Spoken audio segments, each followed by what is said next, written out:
Bonsoir, merci d'être venu. Vous êtes plutôt nombreux, donc ça fait monter un petit peu la pression. Ce soir, je vais vous parler d'un retour d'expérience. Pour me présenter, donc Boukoba Younes, je suis développeur full stack.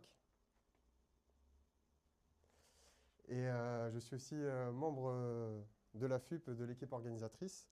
Donc la FUP, qu'est-ce que c'est? C'est l'Association française des utilisateurs de PHP.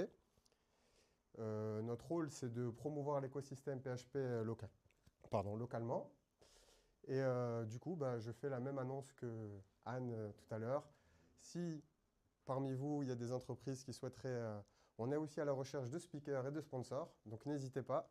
Ce soir, on a la chance d'avoir Aurélien Tournaire, le coordinateur, et puis aussi Julien Wimbert, membre historique de l'association. Donc, on va démarrer.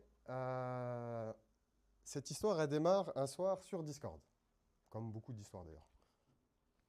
Mais avant de commencer, on va faire juste un petit point pour être sûr que tout le monde, qu'on soit tous au même niveau. Aujourd'hui, quand on veut dialoguer avec une intelligence artificielle, un agent vocal, on va avoir besoin de 3 briques technologiques. On va avoir besoin du STT, donc le speech to text, c'est ce qui va capter l'audio et le retranscrire en texte. On va avoir besoin d'un LLM, donc Large Language Model, c'est celui qui va contextualiser ce qui a été dit et qui va pouvoir répondre de façon cohérente à ce qu'il a reçu. Et ensuite, on a le TTS, donc le text-to-speech, c'est le sens inverse du premier CT. Nous, ce soir, on va vraiment se focaliser sur le speech-to-text, cette brique-là en particulier. Donc du coup, comment ça marche? Et en fait, il faut voir comment ça marche. Il faut voir une chaîne de production en 4 étapes. La première, notre voix va produire une onde sonore qui va être numérisée et il va y avoir un pré-traitement qui va nettoyer tous les bruits de fond, qui va améliorer le texte, qui va améliorer l'audio. Donc ça, on va passer d'une onde sonore à une numérisation. Ensuite, on va passer par un AM, donc un modèle acoustique. Le modèle acoustique, c'est le spécialiste de tout ce qu'on appelle les phonèmes. C'est tous les sons, che, fe, me. Donc lui, c'est ce spécialiste. Par contre, il comprend rien. Il est vraiment spécialiste seulement des sons. Celui qui comprend, ça va être lui, le modèle de langage. Donc lui, il récupère le travail du modèle acoustique. Enfin non, excusez-moi, c'est le décodeur qui va récupérer le travail des deux et qui va nous permettre d'avoir une sortie qui a du sens. Par exemple, si je dis le ciel est bleu, EST, et je dis le ciel est bleu, A-I-E, une E, le ciel est bleu, le modèle acoustique, il va nous proposer ça, et le modèle de langage, avec le contexte, il va pouvoir, du coup, différencier ces problématiques. Donc, le marché du SCT, aujourd'hui, comment il se compose? On peut le cartographier, le distinguer en 3 approches. On va avoir d'abord ce que j'appelle la sainte trinité du cloud, donc avec des acteurs comme Amazon, Google et Microsoft. Donc, ils proposent des solutions plutôt bonnes, qui vont implémenter directement dans leurs produits. Ça marche bien, c'est facile d'utilisation. Par contre, vous leur vendez vos données, pardon. Et du coup, voilà, en fonction du contexte dans lequel vous travaillez, il faut voir. Mais en tout cas, c'est une solution et elle existe et elle est bien présente. Ensuite, on va avoir les spécialistes de la voix qui font vraiment que du speech-to-text, qui sont spécialisés là-dessus. Donc des solutions propriétaires, mais vraiment ciblées avec des niches, de différentes niches. Et ensuite, on va avoir une troisième option, ma préférée bien évidemment, c'est l'open source, avec comme champion Whisper d'OpenAI, qui aujourd'hui a des performances et une qualité qui surpasse certaines solutions propriétaires. On a aussi NVIDIA qui propose Paracade qui donne de bons résultats aussi. Et on va avoir plein d'autres modèles, comme par exemple Vosk. Chaque modèle va avoir ses spécificités, ses avantages et ses inconvénients. Vox, par exemple, est spécialisé pour tout ce qui est dans tout ce qui est dans les systèmes embarqués. Par exemple, un Raspberry Pi, vous voulez l'installer, bah, vous allez utiliser Vox. Vous avez accès sur Hugging Face à un large choix de modèles. Aux dernières nouvelles, il y en avait plus de 700. Donc, je vous laisse fouiller et dénicher. D'ailleurs, sur Hugging Face, vous allez trouver aussi pas mal de datasets que vous pouvez trier par langue, par usage. Voilà, n'hésitez pas à aller. C'est un peu le GitHub des modèles et des datas. Donc, oui. Donc, du coup, pour en revenir à l'histoire de comment tout a commencé, j'étais en train de travailler sur un projet et je travaillais avec mon cousin qui, lui, est un pur vibe codeur. Et pendant mon partage d'écran, il a vu que je promptais à la main, c'est-à-dire j'écrivais sur mon clavier et tout ça. Et il était vraiment très étonné. Et voire, il s'est même moqué de moi pour tout vous dire. Donc, il m'a expliqué un petit peu, j'ai essayé de comprendre. Il m'a parlé d'un outil qu'il utilisait beaucoup, Whisperflow. Donc, à ce moment-là, je lui ai demandé une démonstration. Et là, pour le coup, j'étais assez bluffé et je lui ai promis que j'allais l'essayer. Donc, j'ai commencé tout doucement, je l'ai installé, je l'ai utilisé une première fois, puis une deuxième fois. Et puis après, on ne peut plus s'arrêter. C'est comme un peu les cacahuètes au bar. On veut vite. Donc, après plusieurs semaines d'usage, voilà un petit peu mes petites statistiques. Donc, on peut voir que je l'ai utilisé sur plus de 19 applications. D'ailleurs, avant de parler des statistiques, est-ce que tout le monde connaît Whisperflow? Ok. Alors, Whisperflow, c'est justement un logiciel de dictée vocale en push-to-talk. C'est-à-dire qu'on va appuyer sur une touche, on va parler et il va retranscrire ce qu'on écrit.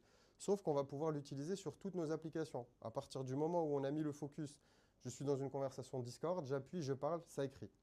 Voilà, je suis dans ma boîte mail, j'appuie, je parle, ça écrit. Et du coup, donc là, on peut voir que j'ai écrit plus de 22 000 mots sur 8 semaines et avec une moyenne à peu près de 126 mots par minute. En fait, ce qui est énorme.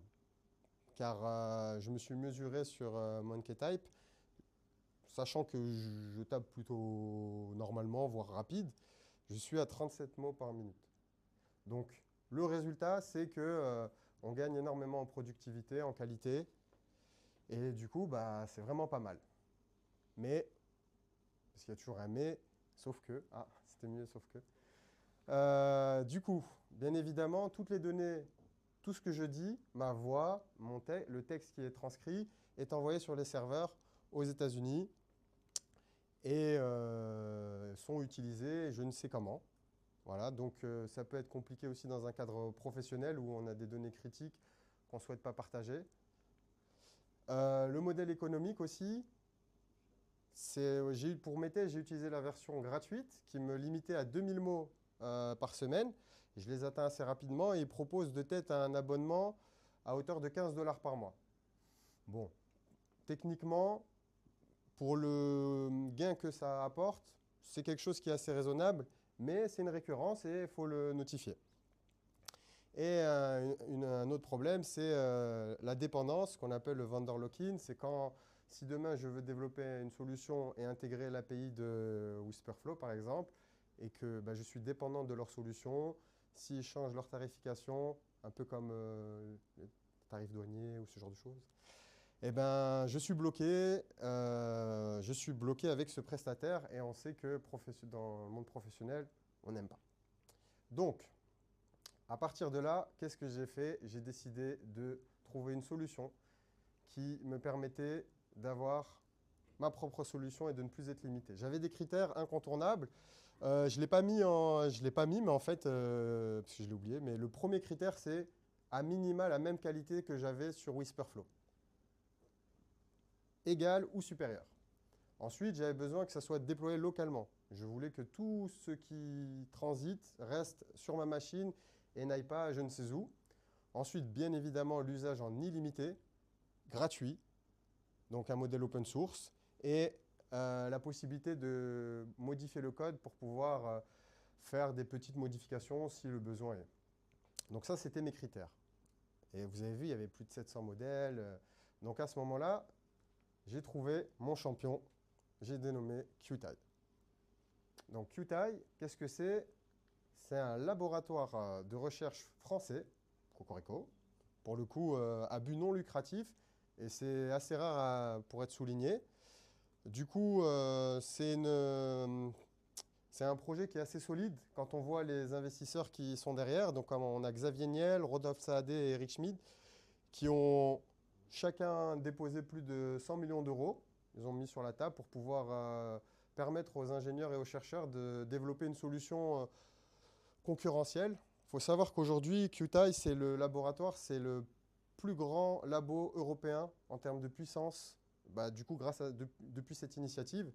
Donc, si les Hollandais veulent faire travailler des modèles, ils peuvent utiliser nos ressources. Pourquoi j'ai choisi QTI? Parce qu'en fait, qu'est-ce qui m'a tapé dans l'œil? Premièrement, ils ont un modèle. Donc, QTI, c'est un laboratoire et ils ont développé plusieurs modèles. Nous, aujourd'hui, on va vraiment se focus que sur le modèle STT. Mais il y a bien d'autres choses assez bluffantes les unes que les autres. Concernant le modèle STT, ce qui m'a plu, c'est l'architecture en streaming, ce qui donne un effet de temps réel. Pour les devs, c'est un peu comme si c'est un WebSocket. C'est un peu dans la même idée. Donc, ce qui nous donne un très bon compromis entre la latence et la précision, parce qu'il faut savoir qu'il y a beaucoup de modèles qui avaient tenté justement cette approche, mais c'était toujours aux dépens de la précision. La précision, c'est vraiment que je parle, ça retranscrit ce que j'ai dit, et pas des choses complètement à côté de la plaque. Et le fait aussi de la prise en charge en lot, en batching, qui permet justement, donc selon leur documentation, sur un seul GPU, c'était un H100 pour le test, ils ont pu constater plus de 400 conversations simultanées sans perdre en qualité. Donc, autant dire que c'est pour la prod, c'est quand même assez costaud. Alors, donc du coup, ce modèle STT, on va l'avoir en deux formules. On va l'avoir, donc STT, 1B pour 1 milliard de paramètres, anglais-français, donc bilingue, et on va avoir une latence de 500 millisecondes avec un VAD inclus. Donc le VAD, c'est le Voice Activity Detector, qui va de façon intelligente savoir si j'ai fini ma phrase, ou bien si je fais une pause, ou si je suis en train de chercher mes mots. Donc ça, c'est assez sympa. Et puis, on va avoir aussi le modèle en 2,6 milliards de paramètres. Par contre, celui-ci seulement en anglais, avec un temps de réponse un peu plus long. Mais du coup, quand on fait le comparatif, donc le comparatif, il est sur le grand modèle avec Whisper Large V3, qui est l'un des meilleurs modèles. On voit que niveau précision, on est très bon. Donc ça, c'est la marge d'erreur à droite. Donc plus la barre est haute, longue, plus elle fait des erreurs. Et tout ça, c'est les catégories de tests qui a été faites. Film, podcast et autres. Donc, alors, ouais, je vais juste revenir avant. Donc moi, bien évidemment, j'ai choisi pour l'outil que j'ai développé, c'est le modèle anglais-français avec la latence top. Donc pour l'implémentation, pour l'installer, on va avoir trois possibilités. Donc pour mes amis Linux, on va avoir PyTorch. Pour les autres qui utilisent Windows, vous pouvez aussi utiliser PyTorch. Pour la production, ils ont mis en place un système avec Rust. Et pour tout ce qui est l'écosystème Apple, donc Mac et iPhone, puisqu'on est sur un modèle hyper léger, on peut l'utiliser avec le framework MLX. Pardon. Donc, comment ça se passe? Donc, on va sur leur repository, on clone le projet, et là, on va avoir différents scripts. Sur le script original, donc, c'est pour vous expliquer un peu d'où je pars. Je pars avec le modèle où quand je le lance, donc il est prêt à l'emploi de cette façon, mais quand je lance, le micro se déclenche et c'est en continu. C'est-à-dire il faut appuyer pour activer le micro, parler en continu, fermer. Ensuite, on va avoir la retranscription qui se fait uniquement dans le terminal. À chaque lancement, il télécharge les modèles qui sont hébergés sur Hugging Face. Et c'est une architecture monothread, c'est-à-dire qu'il exécute une tâche à la fois. Donc là, moi, ce que je fais, c'est que je récupère ce script et la première étape, je commence à ajouter des nouvelles fonctionnalités. La première, donc le mode push to talk pour faire comme dans Whisper parce que j'ai pris l'habitude et j'ai trouvé ça intéressant. Donc le but c'est j'appuie sur une touche, ça ouvre le micro, je lâche, ça ferme le micro. J'appuie, j'ouvre et ainsi de suite. Simple. Ensuite la deuxième chose c'est qu'il va falloir que je réussisse à faire en sorte que peu importe où je suis dans mon environnement, ça puisse écrire ce que la retranscription puisse s'afficher sur l'input dans lequel je suis. Mon Gmail, mon Discord et surtout mon LLM. Parce qu'en fait, on ne se rend pas compte, mais on parle beaucoup avec son LLM à force. Donc comment j'ai réussi à faire ça? Comment? Grâce à la librairie PyTinput, tout ça en Python. Tout simplement, l'idée c'est de ne pas avoir de complexité inutile, on est sur un POC, donc on va à l'essentiel. La deuxième étape, donc une fois que j'ai réussi ça, d'ailleurs big up à mon ami Codex, parce qu'on a codé ça ensemble, j'ai oublié de le préciser, je suis obligé de rendre à Codex ce qui appartient à Codex. Donc la deuxième étape, c'est que j'ai réussi à rendre tout ça fonctionnel. Par contre, quand on utilise Whisper, je ne sais pas si on le voit, si on le voit, on a cette petite animation qui commence à s'animer, enfin cette petite barre qui commence à s'animer et qui nous dit que on est bien en train de capter la voix, il est bien en train d'écouter ce qui a été dit. Moi, à la phase précédente, ce n'était pas le cas, donc j'ai voulu rajouter moi aussi quelque chose. J'ai fait pareil, j'ai mis une image, et puis je me suis rappelé que ça me dérangeait, parce que des fois, quand j'inspecte mon élément ou autre, le fait que ça soit en bas, ça m'est arrivé de cliquer dessus. Donc, j'ai pensé à autre chose, et j'ai mis une indication sonore. C'est-à-dire que, je vais vous montrer, et quand j'appuie, ça me murmure un mot, et quand je lâche, ça me murmure un autre mot.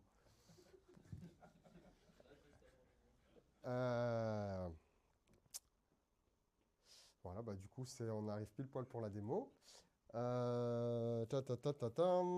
Bon, il y a une tradition, c'est l'effet démo. A priori, c'est censé ne jamais réussir du premier coup. Et j'ai volontairement pas préparé tout ça avant. Donc, on va voir si ça se vérifie. Je suis là pour faire démentir les stats. Alors, donc du coup, voilà, là, vous avez un petit peu accès au code. Donc ça, c'est le repo quand on le télécharge. Tac, tac, tac. Donc, les scripts, on va avoir tous les scripts disponibles. Donc, on peut faire de la retranscription. Donc, moi, je l'ai utilisé en push-to-talk pour la dictée vocale. Mais on peut tout à fait prendre des vidéos, des fichiers audio, les télécharger et qui nous les transcrivent pour la traduction ou toutes sortes de choses. Donc, moi, mon petit fichier est ici. Tac, tac, tac. On va ouvrir un terminal. Ok. Est-ce que j'ai lancé... Ah non, je peux pas faire ça. J'ai fait trop de commandes. Donc, c'est pas grave. Donc, on va rentrer dans notre dossier script. Ensuite, on va aller chercher notre STT, push, et c'est bon. Donc, je lance. On voit que le modèle, donc on voit qu'il a téléchargé les fichiers audio, il a téléchargé le modèle, on voit le chemin. Et donc là, il nous dit, c'est bon, il est prêt à être utilisé. Donc par exemple, si jamais je vais sur mon bloc-notes, tout à fait par exemple ici, là, je ne sais pas avec le micro, on va tester. Donc là, pour parler, je vais augmenter le son pour que vous entendiez ma petite... C'est parti. Alors, donc là, je suis en pleine démonstration de la dictée vocale en temps réel. Donc, contrairement par exemple à Whisper, qui lui où vous allez parler et vous n'allez pas du tout voir ce qui s'écrit, il va vraiment tout garder en mémoire. Là, pour le coup, on voit petit à petit et au fur et à mesure la retranscription. Donc, comme on peut le voir, il y a la ponctuation, l'orthographe, les majuscules, etc., etc. Ce qui est bien, c'est que voilà, ils ne sont pas pris en compte, mes hésitations. Il y a aussi tout ce qui est l'argot. C'est vraiment ouf, cette conférence. Voilà, ce genre de choses, vous pouvez vraiment vous amuser. We can speak in English, is no problem. Yesterday I've been in London for 3 years. Ce que vous voulez aussi. Vraiment, ça switch, c'est vraiment pas mal. Je fais ça exprès de faire des hésitations pour que vous voyez qu'elles ne sont pas prises en compte. À bientôt. Et là, on a la possibilité. Donc, l'idée, c'est de l'améliorer au fur et à mesure, de rajouter des options. Une des premières options que j'ai rajoutées, c'est que si j'appuie sur une autre touche pour faire la dictée vocale, à la fin de ma phrase, automatiquement, ça presse la touche entrée. Donc, je n'ai pas besoin de lâcher, appuyer sur entrée, ça le fait automatiquement. J'aimerais aussi intégrer des systèmes de snippets où, par exemple, si je dis murmure copie ou un mot-clé copie, supprime, colle, ça se déclenche, ça se fait, ça se fasse. Voilà, toutes sortes de choses. Donc c'est un petit projet sur le côté sur lequel je m'amuse plutôt bien. Et puis voilà. Avant de terminer, avant de passer aux questions, si vous me le permettez, j'aimerais donner la parole à Luc Rigaud parce qu'il est en train de développer justement un petit projet, voire qui va devenir un très gros projet, que j'ai eu la chance de suivre dans le cadre de ses études. Mais je ne vais pas vous spoiler et je le laisse venir.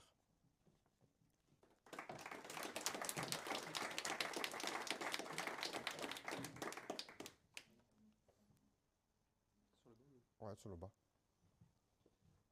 Bonjour, donc, comme a dit Younes, je m'appelle Luc Rigaud, je suis donc développeur full stack en master.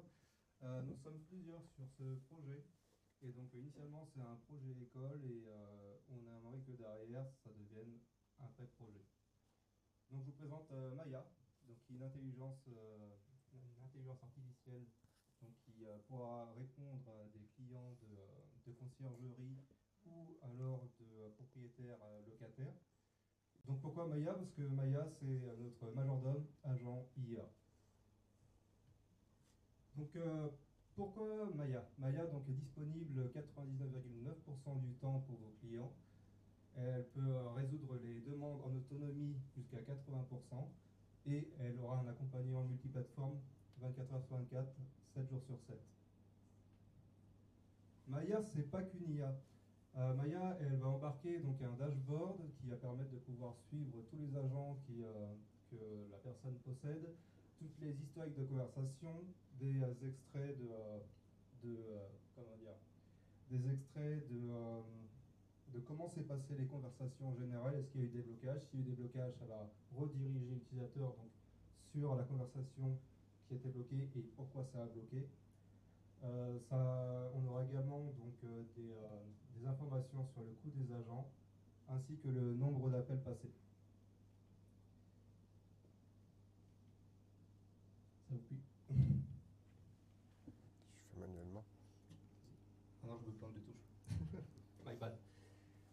Donc Maya, c'est encore un projet qui est très jeune et pour ça, on a besoin de vous pour continuer. En flashant ce QR code-là, vous allez pouvoir accéder à un questionnaire qui pourra donc nous permettre de récupérer pas mal d'informations et pouvoir améliorer Maya. Et si jamais vous avez des personnes qui sont dans la conciergerie ou alors qui sont des propriétaires locataires, n'hésitez pas à leur partager le questionnaire, ça nous aidera beaucoup. Et donc voilà, je vous remercie, je repasse la place à Younes. Merci.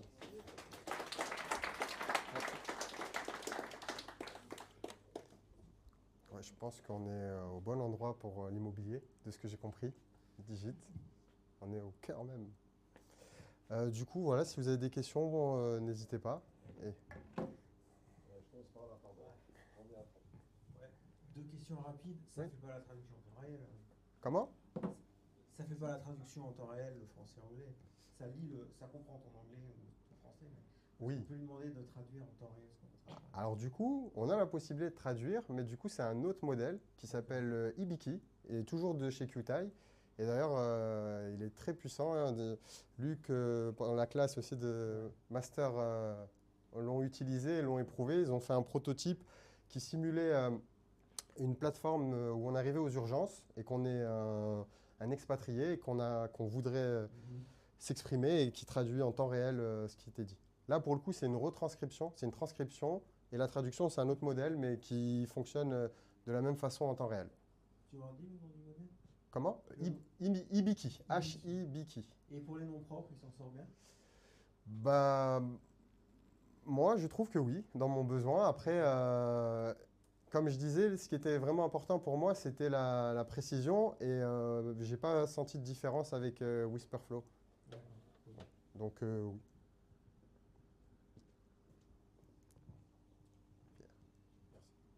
Tu as un outil de prédilection aussi pour le text-to-speech en open source, en auto-hébergé vu que là on était sur le speech-to-text. Oui. Bah, du coup, le même outil. En fait, ils ont tous les modèles dans tous les sens. Ils ont dans le premier repo, en fait, si tu regardes, il y a le même. Donc, on a le speech-to-text et le text-to-speech. Et en fait, on les a tous. Eux, ils l'utilisent avec Moshi. Moshi, c'est leur. Unmute, pardon. C'est leur agent vocal qui a la particularité d'avoir des centaines et des centaines de voix hyper réalistes, qui est capable de capter ton émotion, justement capable de chuchoter, de simuler la joie, la peur, ce genre de choses. Voilà.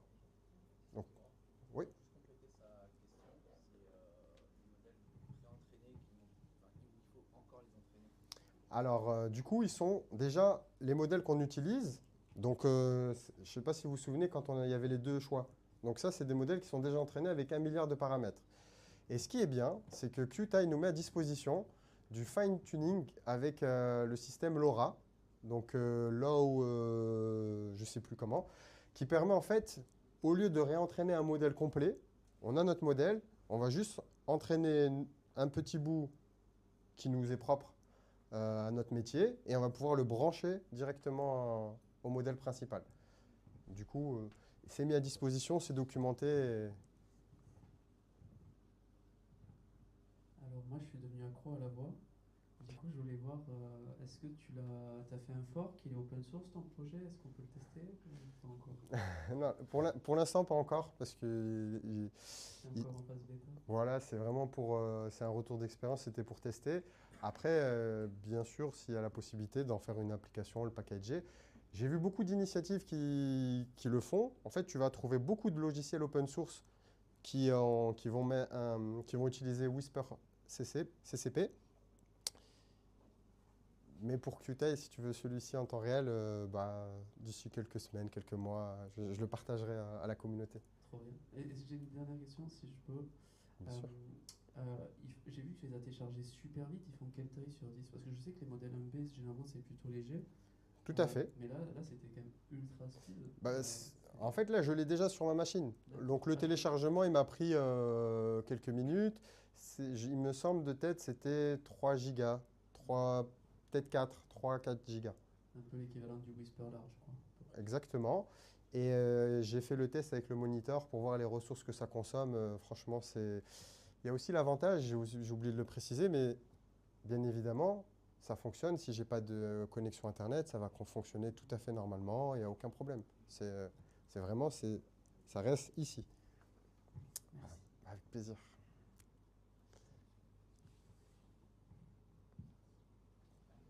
Du coup, merci pour la présentation. J'avais fait un truc comme ça avec Whisper, donc je vais rentrer, je vais le mettre à la poubelle. Si ça ne marche pas, pareil. Donc le modèle est vraiment super. Donc on a hâte de le voir en open source sans insister vraiment. Ok, c'est entendu.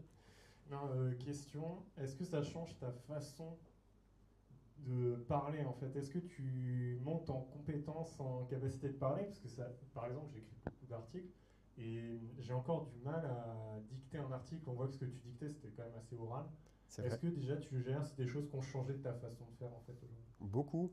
Et c'est encore justement, souvent je commence à dicter et puis je m'arrête parce qu'en fait je me rends compte que j'ai pas encore conscientisé ce que je veux dire et ça m'aide à être plus précis et aller droit au but, à synthétiser.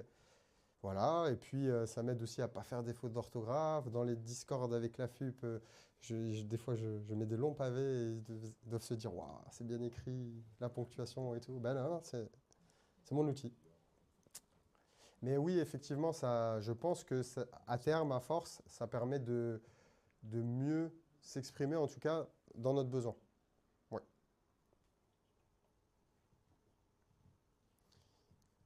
Merci oui, une dernière question et après on pourra. Ça pourrait être adapté à des personnes qui ont des difficultés de langage pense par exemple à des personnes bègues ou des personnes Ouais. je sais pas, ou autres.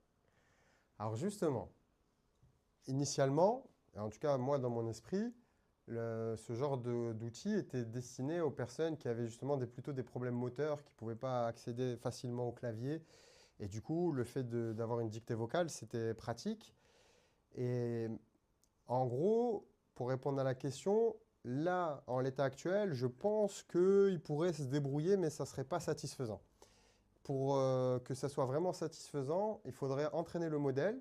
Du coup, je pense que c'est pour ça qu'ils ont mis ce système de fine-tuning avec la détection justement des accents, faire un espèce de dictionnaire, ce genre de choses pour pouvoir justement permettre aux personnes de mieux s'exprimer. Mais je ne l'ai pas testé dans ce contexte-là et je pense qu'il se débrouillerait plutôt bien. S'il y a quelqu'un qui veut nous faire le test en live, je suis partant, mais après... Et après, aussi, dans quel contexte ça peut être utilisé? Je le visualise beaucoup dans le cadre professionnel, justement, parce que souvent, on se pose la question, la mise en production, comment ça se passe, héberger un modèle en local, c'est compliqué, etc., etc. C'est pas faux, mais en même temps, ce genre de modèle prouve le contraire. On peut les installer sur des téléphones, il n'y a pas de consommation excessive de ressources. Donc, tous les métiers où il y a beaucoup de rédaction, on peut gagner énormément en productivité et en qualité d'écriture. Et ça reste dans le cadre professionnel, confidentiel, sans partage. Voilà. Oui. Une dernière question. Est-ce que tu parlais tout à l'heure des snippets? Ouais. C'est quelque chose que tu penses possible à développer parce que je pense par exemple au codeur. Oh. Voilà, si on peut éviter de parler. Enfin, voilà, Bien sûr. Ben, oui, tout à fait, parce que c'est tout à fait possible. Comment je peux l'affirmer? Pour deux raisons. Le premier, c'est que Whisperflow le permet. En fait, je garde toujours Whisperflow à côté pour avoir les comparaisons. En fait, pour m'en inspirer un petit peu aussi, pour voir ce qui se fait. C'est de la veille concurrentielle légale. Et du coup, ils le font. Et j'ai aussi réussi à faire des essais qui sont pas satisfaisants, mais qui sont encourageants. Donc oui, avec un petit peu d'ingéniosité et de patience, on peut faire des choses vraiment sympas, je pense, en snippet. Pour les snippets? Bah oui. En fait, par exemple, s'il y a quelque chose que vous avez vraiment l'habitude de faire, par exemple, pour les devs, git add point, une série de phrases, ou je ne sais pas, je ne sais, on peut préparer une phrase où quand on va dire cette phrase, l'outil va comprendre que c'est une action à exécuter et il va rédiger pile poil ce qui est demandé. Comme ça évite de reparler. Voilà. Voilà. Et puis, bah, j'espère que ça vous a plu, en tout cas. Merci beaucoup. Et merci.